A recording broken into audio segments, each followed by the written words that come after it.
There is a room in Beaverton, Oregon, that almost nobody has ever walked into. No plaque hangs on its door. No velvet rope guards its threshold. No tour bus stops outside.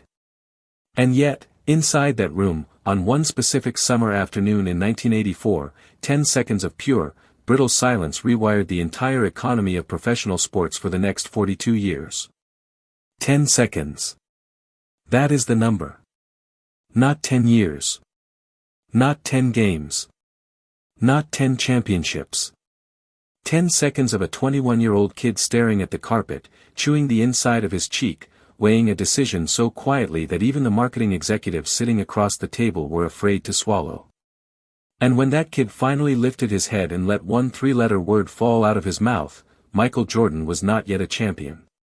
Michael Jordan had not yet played a single professional minute. Michael Jordan had not yet dropped the flu game, or the shrug game, or the last shot in Utah. But in that instant, Michael Jordan stopped being a basketball player and became a category of American wealth that had never existed before. Here is what almost happened instead. Michael Jordan almost walked out of that room. Michael Jordan almost got back on a plane to North Carolina. Michael Jordan almost signed with a German shoe company that made a lowball offer and expected loyalty in return. And if Michael Jordan had done that, if that single 10-second pause had ended with a shake of the head instead of a nod, the Jumpman logo would not exist. Air Jordans would not exist. LeBron James would not have a lifetime deal.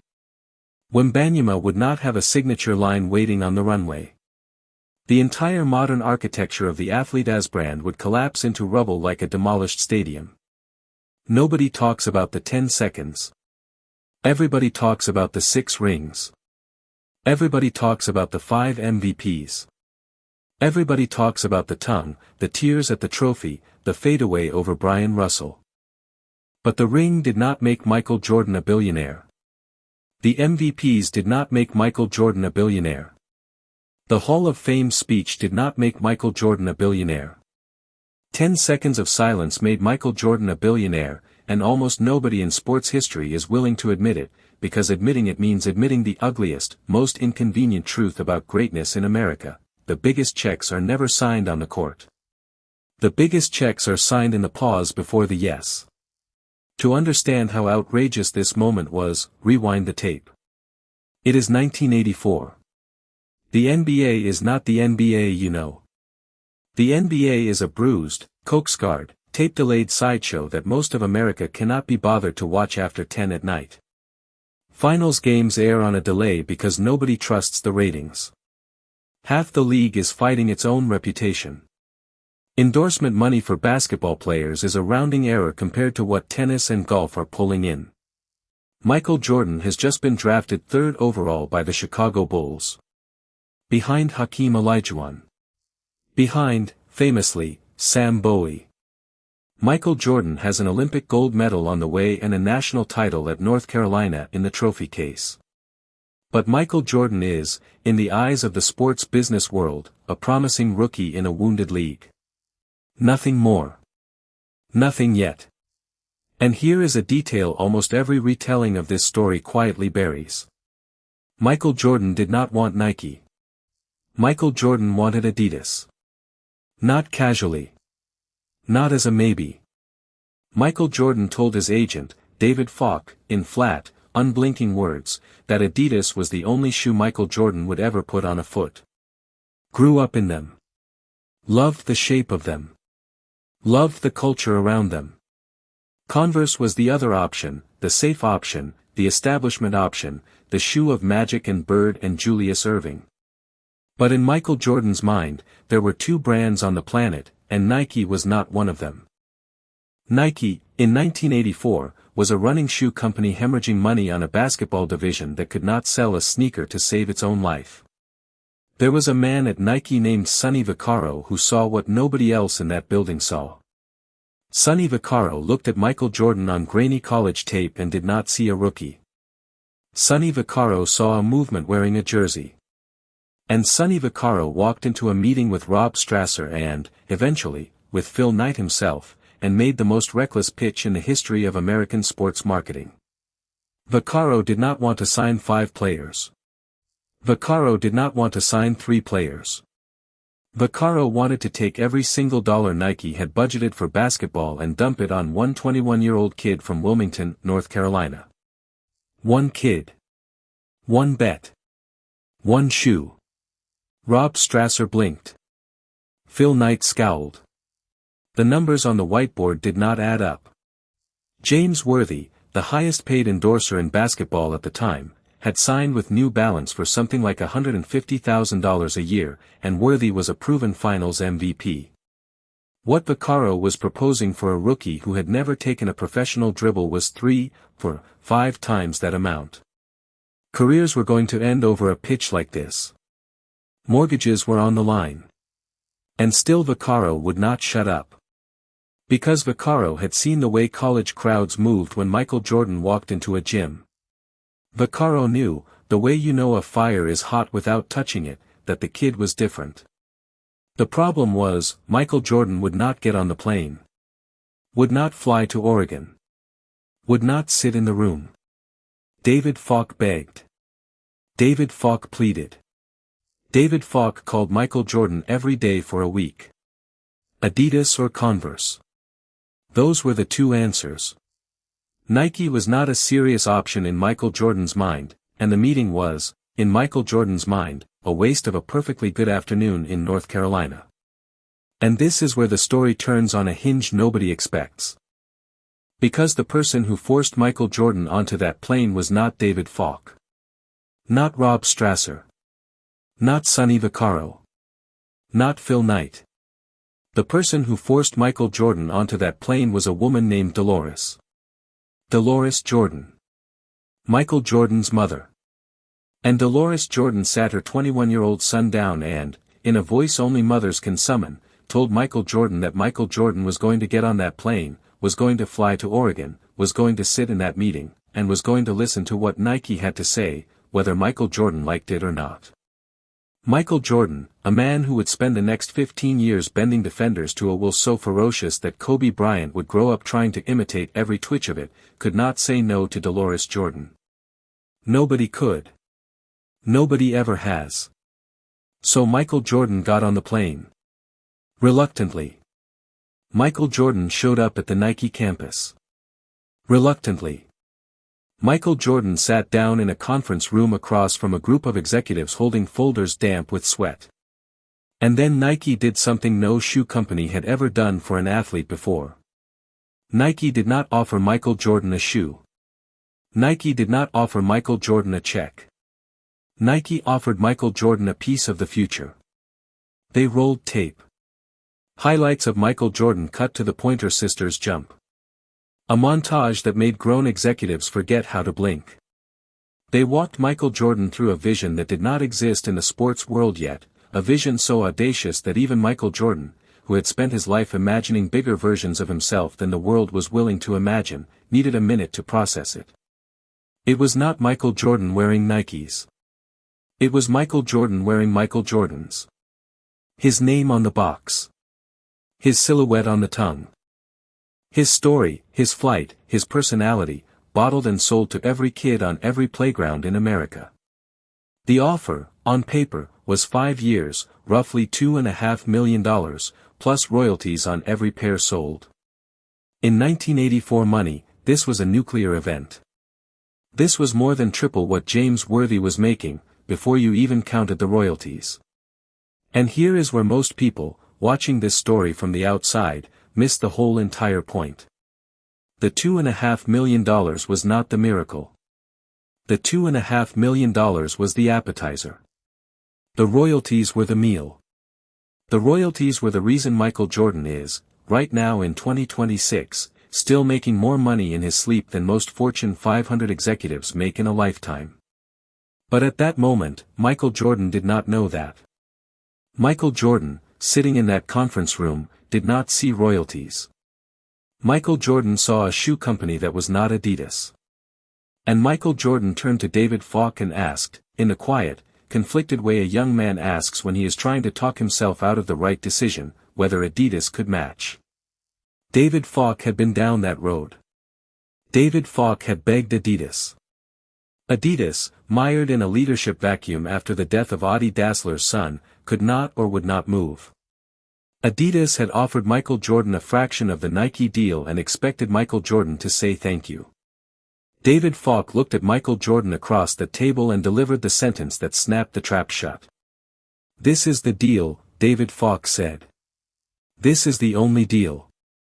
And Michael Jordan, David Falk said, would be a fool to walk away from it. 10 seconds. That is how long Michael Jordan sat with it. Count it out. 1, 2, 3, 4, 5, 6, 7, 8, 9, 10. 10 seconds of a 21-year-old kid weighing a lifetime of childhood loyalty against a piece of paper. 10 seconds of Sonny Vaccaro not breathing. 10 seconds of Rob Strasser wondering if he was about to get fired. 10 seconds of the entire modern sneaker industry hanging by a spider's thread over a canyon nobody had mapped yet. And then Michael Jordan said yes. That was it. One word. 3 letters. A single soft syllable that could have gone the other way as easily as a coin landing on heads. Yes. And Sonny Vaccaro, the man who had bet his entire career on this one meeting, had to physically walk out of the room, because Sonny Vaccaro did not want anyone to see the look on Sonny Vaccaro's face. Sonny Vaccaro knew, in that moment, that a fault line had just cracked open in the sports economy and lightning had just fallen straight down into a bottle. The Air Jordan 1 launched in 1985. And then history did the thing history sometimes does, which is deliver a plot twist so perfectly on script that it looks fake. The NBA, according to legend, banned the shoe. The reality is a little more surgical. David Stern's uniform rule required a certain amount of white on a player's footwear. The black and red Jordan 1 did not comply. Nike was fined $5,000 a game every time Michael Jordan laced them up. And here is where Nike did the second most audacious thing in this entire story. Nike did not stop. Nike paid the fines. And then Nike built a national television commercial around the fines. Fortunately, the ad said, "The NBA cannot stop you from wearing them." Kids saw that commercial. Kids in Chicago. Kids in Detroit. Kids in Los Angeles.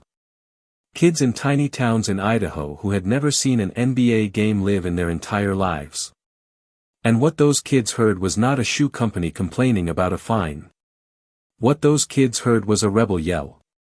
What those kids heard was permission to be different, to be banned, to be the thing your gym teacher told you not to be. For the first time in the history of American sports marketing, a sneaker became a middle finger. A shoe became an identity. A product became a personality. Nike projected the Air Jordan 1 to do $3 million in its first year. Say that number slowly. $3 million. In its first year. It did over 126 million. 126. Off a rookie. Off a kid who almost did not get on the plane. Off 10 seconds of silence in a conference room in Oregon. And that number did not just change the balance sheet at Nike headquarters. That number rewrote the definition of what an athlete could be. Before Michael Jordan, athletes were pitchmen. Athletes filmed a commercial, cashed a modest check, and went back to their day job. After Michael Jordan, athletes were brands. Athletes did not wear the product. Athletes were the product. The equity did not sit with the company that stitched the leather. The equity sat with the human being whose name was printed on the box. And this is the genius almost every retelling of this story fumbles. The genius was not in the yes. The genius was in the royalty structure that David Falk had carved into the fine print. A flat $2.5 million deal does not make Michael Jordan a billionaire. A flat deal makes Michael Jordan comfortable. A flat deal gets Michael Jordan a nice house and a nicer car. But a percentage of every single Air Jordan sold, from 1985 to 1995 to 2005 to 2015 to right now, in the middle of 2026 as this story is being told, that percentage makes Michael Jordan a billionaire. That percentage has made Michael Jordan a billionaire decades after Michael Jordan's last professional dribble. In 2026, Jordan brand generates over $7 billion in annual revenue for Nike. 7 billion. And Michael Jordan, who has not laced up a competitive sneaker in over 2 decades, is estimated to earn well over $200 million a year in royalty income from that brand alone. $200 million a year. Passive. In the sleep of a man in his early 60s. From a shoe first sold in the year Reagan was re-elected. Compare that, quickly, to the athletes of Michael Jordan's own generation. Magic Johnson wore Converse. Larry Bird wore Converse. Both are legends. Both are champions. Both are Hall of Famers. Where is Magic Johnson's signature shoe today? Where is Larry Bird's brand equity? Where is the generational wealth from footwear that was supposed to follow those careers? It is not there. It is not there because Magic Johnson and Larry Bird did not sit in that room. Because Magic Johnson and Larry Bird did not sign the deal Michael Jordan signed. Because in 1984, before Michael Jordan said yes, the sports business world had not yet imagined that an athlete could be a shoe. And now trace the ripple. Because this is where the 10-second stops being about Michael Jordan and starts being about everybody else. LeBron James's lifetime deal with Nike, worth over $1 billion, descends directly from what happened in that room in 1984. Kevin Durant's signature line descends from it. Steph Curry's Under Armour partnership, the one that made Under Armour a company worth caring about, descends from it. Kobe Bryant's Nike line descends from it. Giannis's Nike deal descends from it. Luka Doncic's Jordan brand contract descends from it. Ja Morant. Anthony Edwards. Victor Wembanyama's rookie megadeal that is currently reshaping the modern rookie contract. Every single one of those athlete empires is a downstream tributary of a river that started with 10 seconds of silence in Beaverton, Oregon. And it did not stop with basketball. Tiger Woods' Nike deal was structured on the Michael Jordan template. Cristiano Ronaldo's lifetime contract with Nike traces back to it. Serena Williams' business empire. Naomi Osaka's endorsement architecture. Patrick Mahomes' Adidas partnership. All of them, every last one, are echoes of the 10 seconds Michael Jordan spent in that conference room deciding whether to break the silence with a single word. There are business school case studies, plural, that have dissected this moment. And what those case studies keep discovering is the same uncomfortable truth. On paper, in 1984, the deal Nike offered Michael Jordan was a wild overpay. It was reckless. It was the kind of deal that gets executives escorted out of the building if it does not work. Rob Strasser and Sonny Vaccaro were putting their entire careers on the line. Phil Knight was betting a whole company on a kid who had never played an NBA game. If Michael Jordan had blown out a knee in November of that rookie season, if Michael Jordan had turned out to be a bust, if Michael Jordan's personality had not translated to a television screen the way it did, Nike basketball folds. Maybe Nike itself gets sold. Maybe Phil Knight is remembered as a mid-tier running shoe entrepreneur who took a wild swing at basketball and missed the ball entirely. That is the thing about 10-second decisions. 10-second decisions only look inevitable in hindsight. In the moment, 10-second decisions are terrifying. In the moment, 10-second decisions are a coin flipping through the air. And the coin, in the summer of 1984, in a conference room in Beaverton, Oregon, landed on Michael Jordan. There is one more detail that almost never makes it into the retelling. When Michael Jordan finally said yes, Sonny Vaccaro was so overcome that Sonny Vaccaro had to leave the room. Not to celebrate. Not to high-five. To hide. Because Sonny Vaccaro did not want anyone in that meeting to see the look on Sonny Vaccaro's face. Sonny Vaccaro knew what had just happened. Sonny Vaccaro knew the kid sitting across the table was about to become the biggest thing the sports world had ever produced, and that Nike, struggling second-tier running shoe Nike, had just captured a piece of lightning most companies never get within a mile of. Sonny Vaccaro would later be pushed out of Nike in a corporate reshuffle. Sonny Vaccaro would go to Adidas. Sonny Vaccaro would try, desperately, to catch that same lightning by signing Kobe Bryant out of high school. And Sonny Vaccaro never would catch it again. Because lightning like that does not strike twice in the same career. Lightning like that strikes once. And you build an empire on top of it, or you spend the rest of your life chasing the smell of the burn. Michael Jordan's net worth in 2026 sits somewhere between $3.5 and $4 billion. That number is not built on a basketball salary. Michael Jordan's peak NBA salary topped out around $33 million in the final Bulls season. Michael Jordan's total career NBA earnings, adjusted for inflation, are dwarfed by a single year of current Jordan brand royalties. Michael Jordan recently sold a majority stake in the Charlotte Hornets and cleared north of $3 billion from the transaction. Michael Jordan co-owns 23XI Racing, the NASCAR team Michael Jordan built with Denny Hamlin. Michael Jordan owns Cincoro Tequila. Michael Jordan owns real estate portfolios that would embarrass a small European country. And underneath every single one of those assets, funding every single one of those ventures, is a royalty check that keeps arriving, month after month, quarter after quarter, from every pair of Air Jordans sold on every continent on Earth.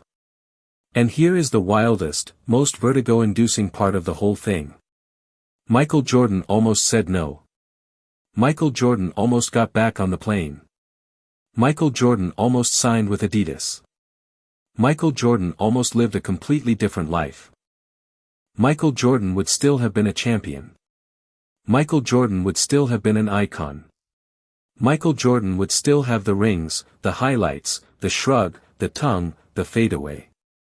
But Michael Jordan would have been rich, not wealthy. Michael Jordan would have been famous, not immortal. Michael Jordan would have been a basketball player, not an archetype. So what is the actual lesson here? The lesson is not about basketball. The lesson is barely about business, even though this is arguably the greatest business story in the history of American sports. The lesson is about what happens when preparation, timing, and a mother's insistence all collide inside a single room on a single ordinary afternoon. The lesson is that the biggest moments in history are almost never the loud ones. The buzzer beater is loud. The championship parade is L.